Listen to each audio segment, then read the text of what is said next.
காலை நேர செய்திகள். முதலில் தலைப்புச் செய்திகள். ஒரேயொரு எம்பிக்கு மட்டுமே வாகனம், பிரதமர் ஹரணி சுட்டிக்காட்டு. புலமை பரிசில் பரீட்சையின் பெறுபேறுகள் வெளியானது, வெட்டுப்புள்ளிகள் அறிவிப்பு. கடமை நேரத்தில் போதையில் உறங்கிய போலீசாரிற்கு நேர்ந்த கதி. பிரித்தானிய வானிலை ஆய்வு மையம் விடுத்துள்ள அவசர எச்சரிக்கை. அமெரிக்காவில் கடும் பனிப்புயலால் 10 பேர் உயிரிழப்பு.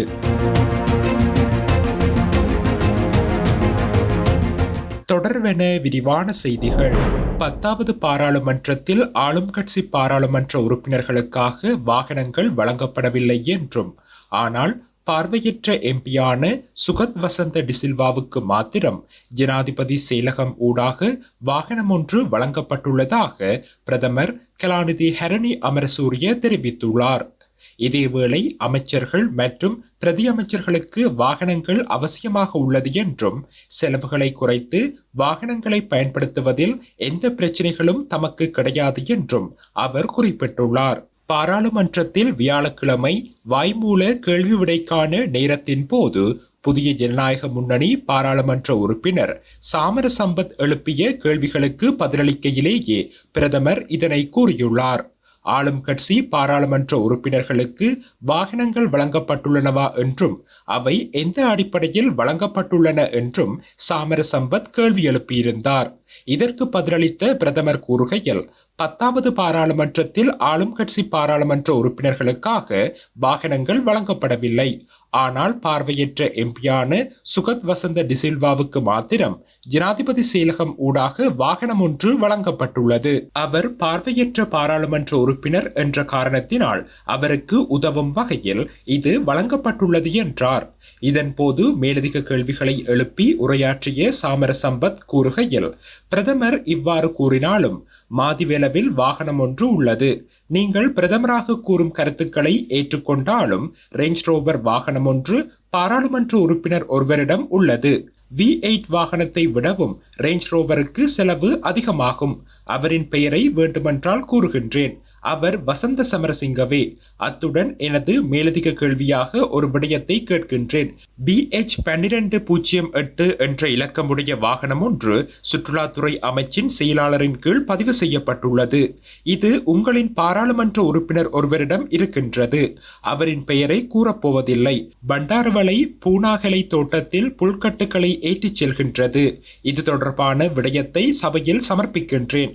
பசறை ஒருங்கிணைப்பு குழுவுக்கு குறித்த வாகனம் வந்துள்ளது. லுணுகல ஒருங்கிணைப்பு குழுவுக்கும் மற்றும் மாவட்ட கூட்டத்திற்கும் வந்துள்ளது. பதுளை மாவட்டத்திலேயே குறித்த எம்பியினால் அந்த வாகனம் பயன்படுத்தப்படுகின்றது. இதில் புல்லுக்கட்டுகளை ஏற்றுகின்றனர். இது அரசாங்கத்திற்கு சரியில்லை. இப்படி இருக்கையில் நீங்கள் வாகனங்கள் வழங்கப்படுவதில்லை என்று தெரிவிக்கின்றீர்கள். இதன்போது பதிலளித்த பிரதமர் ஹரணி அமரசூரிய, அதனை எனக்கு அனுப்புங்கள், தேடி பார்க்கின்றேன். உங்களுக்கு அல்ல, எமது கட்சியில் ஒழுக்கத்தை கொண்டு செல்ல வேண்டும். அதனால் அதனை தாருங்கள், தேடி பார்க்கின்றேன் என்று கூறியுள்ளார்.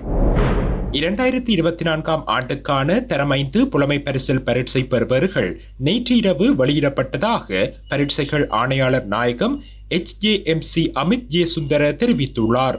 www.donets.lk என்ற இணையதள முகவரியிலிருந்து பெறுபேறுகளை பார்வையிடலாம்.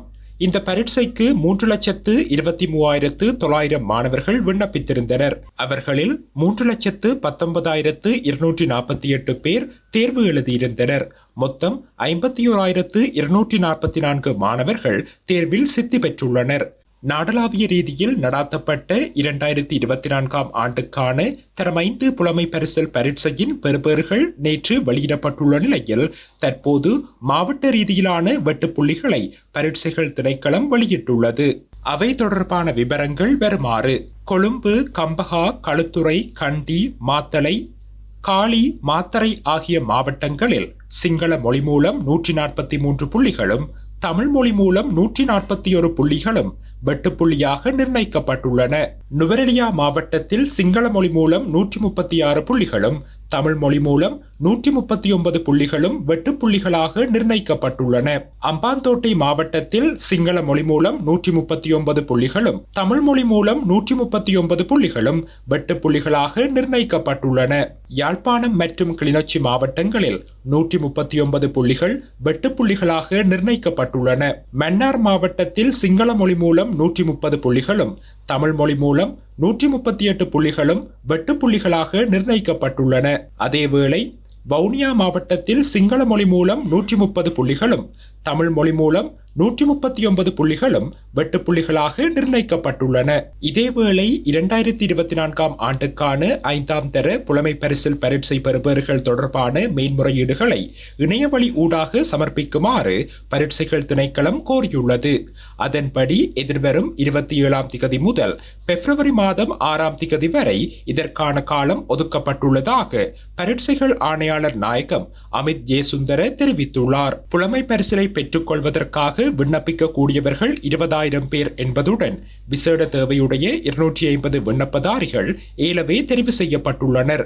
பாடசாலை அதிபர்களுக்கு வழங்கப்பட்டுள்ள பயனர் பெயர் மற்றும் கடவுச்சொல் என்பவற்றை கொண்டு பாடசாலை பரீட்சை பெறுபேறு ஆவணத்தை தரவிறக்கம் செய்து கொள்ள முடியும் எனவும் பரீட்சைகள் திணைக்களம் தெரிவித்துள்ளது.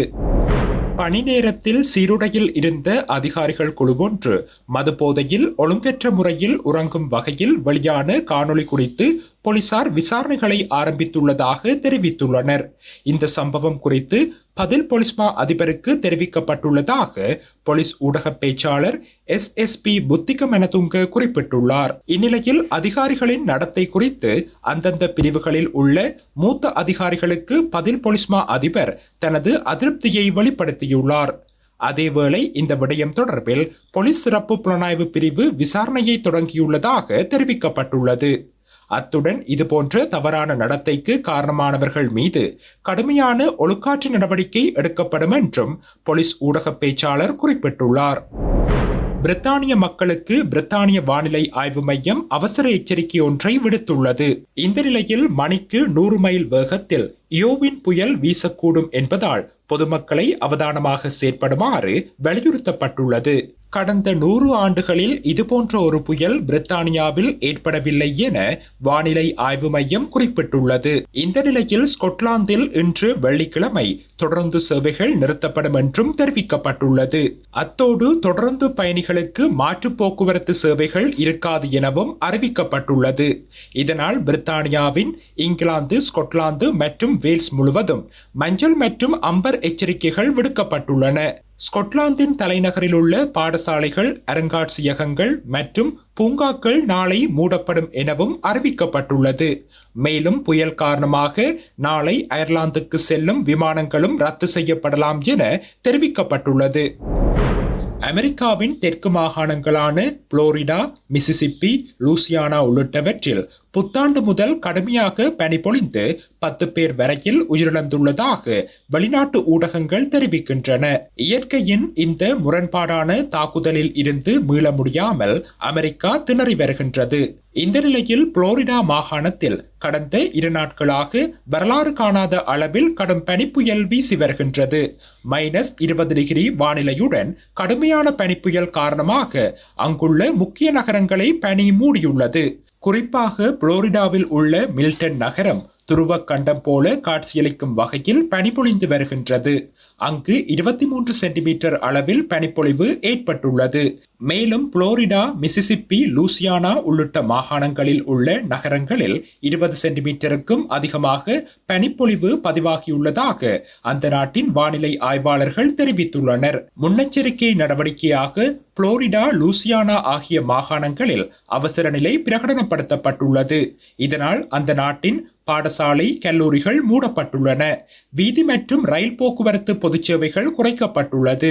ஹவுஸ்டன், கூல்போர்ட், டல்லாயாசி, மொபில் உள்ளிட்ட நகரங்களில் உள்ள விமான நிலையங்களும் மூடப்பட்டுள்ளன. இதனால் 2000 விமானங்கள் ரத்தாகியுள்ளன. அமெரிக்காவில் பனிப்புயல் காரணமாக ஏற்பட்ட விபத்துகளில் சிக்கி 10 பேர் வரையில் பலியாகியுள்ளனர். 3 கோடி மக்களின் இயல்பு வாழ்க்கை முற்றாக பாதிக்கப்பட்டுள்ளது.